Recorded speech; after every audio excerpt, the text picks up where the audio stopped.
buenos días. Gracias por estar al pendiente de tu tiempo con Dios. Es un gusto y es un placer poder saludarte y estar en comunión a través de su palabra. Estamos estudiando el libro de Números, ahora en el capítulo 4 del 21 al 33, y el título es División de tareas en el tabernáculo. Hasta este capítulo hemos visto que Dios ordenó un censo militar. Deberían de reclutarse los varones mayores de 20 años para la guerra. Las tribus estaban distribuidas alrededor del tabernáculo y ahora tocaba el censo de la tribu de Leví. Recuerde que esta tribu fue escogida para las cosas sagradas, para servir al sumo sacerdote, al pueblo y al cuidado del tabernáculo. Cada vez que la nube se moviera, pues ellos deberían de desmontar, y cuando la nube parara, ellos deberían de levantar. Era un arduo trabajo y tenía que hacerse como Dios se los había indicado a Aarón y a Moisés. Toda tarea tenía que ser supervisada, cada tarea tenía que realizarse exactamente como Dios lo indicó.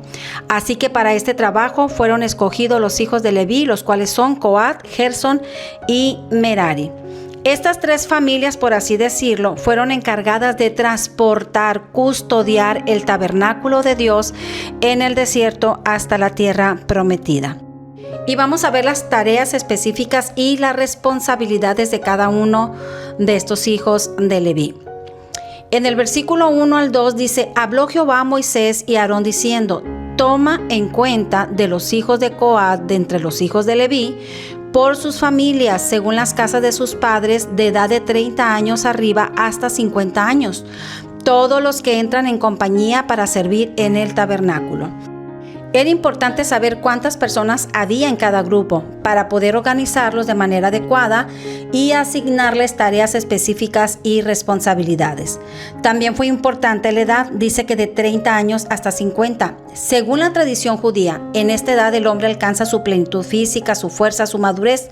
Tenían la sabiduría y la experiencia necesaria, lo que les permitiría cumplir cabalmente sus responsabilidades. Así que vamos a ver las funciones de los coatitas. Su función consistía en transportar los utensilios sagrados, incluyendo el arca del pacto, el candelabro, el altar de incienso y otros objetos delicados. Eso lo podemos ver en el versículo 15 en adelante. Ellos llevarían sobre sus hombros las cosas sagradas, una tarea súper importante. Como ven, podían cargar pero no tocar ningún utensilio sagrado. Primero, para no contaminarlo.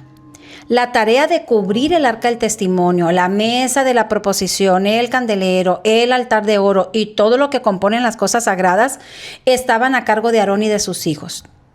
Y cuando esas estuvieran cubiertas, entonces los hijos de Coat llevarían en sus hombros las cosas sagradas. No podían tocar, no podían ver, solamente podían transportar. De no hacerlo así como Dios había dicho, ellos podían morir. Y usted podría decir: pues casi no hacían nada. Ellos tenían que esperar que Aarón y sus hijos les dijeran: listos. Los de Coat vengan y transporten, lleven sobre sus hombros el arca de la presencia de Dios. Y aunque ellos solamente transportaban esas cosas tan sagradas, no se podía hacer ningún servicio de adoración si los de Coat no acababan su trabajo. ¿Le parece esta tarea muy fácil? Saber que sobre los hombros va la presencia de Dios, que lo único que ellos tenían que hacer era vivir en pureza, en santidad, que los corazones y sus acciones deberían de estar alineadas a la santidad de Dios y que deberían de asegurarse de que no había nada que contamine esa santidad, porque de otra manera ellos podían caer muertos. Y así como estos, nosotros también debemos acercarnos con una conciencia limpia y un corazón sincero para que podamos participar de la adoración a nuestro Dios, sabiendo que llevamos su presencia dentro de nosotros. Nunca piense que es poco lo que usted hace, es como ese switch que se necesita para que todo funcione. Ahora vamos a ver las funciones de los gersonitas. Eso lo vamos a ver en el versículo 23 al 28. Ellos tenían la responsabilidad de llevar las cortinas del tabernáculo, la cubierta de las pieles de tejón, la cortina de la puerta del tabernáculo de reunión, entre otras cosas. Las cortinas que aquí se mencionan no eran cualquier cortinas, eran una parte importante del tabernáculo y servían como paredes y cubierta para el lugar de reunión. Las cortinas estaban hechas de lino fino y tenían diseños de querubines y eran llevadas cuidadosamente. La cubierta de piel de tejón era para proteger el interior del tabernáculo de los elementos externos como el sol y las tormentas de arena. La cortina de la puerta del tabernáculo de reunión era para separar el lugar sagrado del resto del campamento y ayudar a crear un ambiente de reverencia y de adoración. Esta tarea nos hace reflexionar que la adoración a Dios es un asunto serio, irreverente.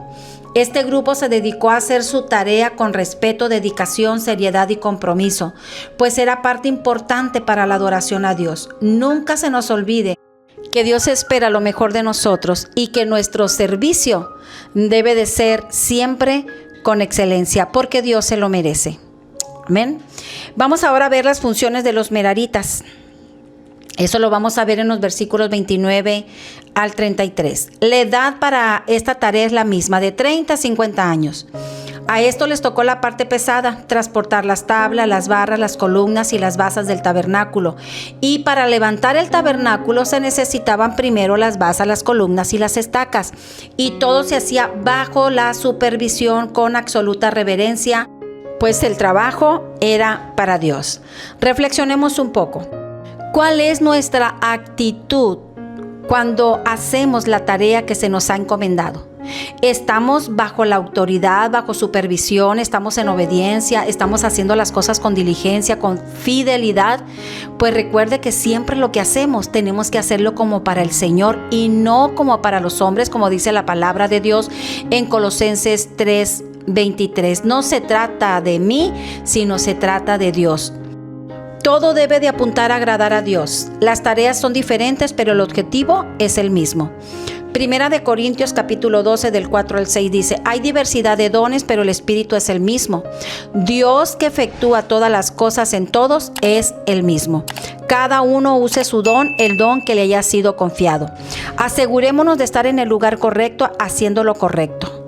Imagínense que un levita que por años ha llevado las estacas del tabernáculo, un día diga: estoy cansado de hacer lo mismo. Llevo años poniendo, quitando, cargando estas estacas y nadie lo ve. Nadie me elogia, nadie me aplaude. El líder o el pastor nunca me mencionan. Desde hoy ya no voy a poner ninguna estaca para que se den cuenta que soy importante, aunque sea solo por poner una estaca. Entonces imagínate que llega el líder, llega Aarón, llega Moisés y le pregunta: oye, ¿dónde está tu estaca? No podemos levantar el tabernáculo de la adoración. No podemos empezar sin la estaca. Y entonces esta persona se va a dar cuenta que sí es importante, pero siempre debemos nosotros buscar el elogio de nuestro Dios. Claro que como humanos nos gusta esa parte de ser elogiados, de ser aplaudidos, de ser alabados o simple y sencillamente de ser nombrados. Pero escuche bien, no importa que otros no vean, Dios nunca pasa desapercibido tu tarea, la tarea que Dios te encomendó. Si es para recibir a los que llegan a estar en la puerta, da gloria a Dios. Si es dar clases a esos futuros pastores, evangelistas y maestros, gloria a Dios. Si es de limpiar la casa de Dios y cantar, y orar, donde quiera que Dios te ponga, vamos a hacer la tarea, pero vamos a hacerla de corazón. El que es fiel y agradecido en lo poco recibirá el bien hecho de parte de Dios. Me encanta cuando Jesús dijo que si un vaso de agua fría se le da a uno de sus siervos, dice, tendrá recompensa. Imagínate nada más, un solo vaso de agua que se ofrezca.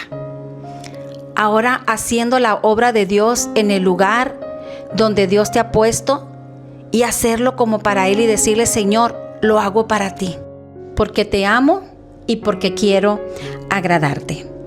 Este ha sido el tiempo con Dios. Nos vemos el día de mañana. Que la gracia de Dios te acompañe. Bendiciones. Gracias por escucharnos. Nos vemos el día de mañana. Y recuerda que no hay mejor tiempo que tu tiempo con Dios. Dios te bendiga.